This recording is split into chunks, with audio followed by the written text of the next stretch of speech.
আজি ভাৰতীয় জনতা পাৰ্টিত আমাৰ সন্মানীয় বিধায়ক বসন্ত দাস, কমলাক্ষ পুৰকায়স্থ আৰু শশীকান্ত দাসে আনুষ্ঠানিকভাৱে যোগদান কৰে।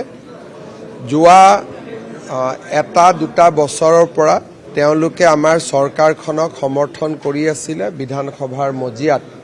আজি তেখেতসকলে আনুষ্ঠানিকভাৱে দলত যোগদান কৰে আৰু ভাৰতীয় জনতা পাৰ্টিৰ সভাপতি দিলীপ শইকীয়া ডাঙৰীয়াই তেওঁলোকক দললৈ আদৰণি জনায়।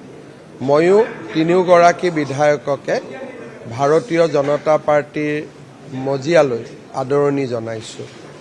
ইয়াৰ লগতে কমলপুৰ সমষ্টিৰ প্ৰাক্তন বিধায়িকা উত্তৰা কলিতাৰ পুত্ৰ আৰু যুৱ নেতা পাৰ্শ্ব বব কলিতায়ো ভাৰতীয় জনতা পাৰ্টিত যোগদান কৰে আৰু বিগত নিৰ্বাচনত তৃণমূল কংগ্ৰেছ দলৰ প্ৰাৰ্থী কমলপুৰ সমষ্টিত কংকন নাথেও আমাৰ দলত আজি যোগদান কৰে।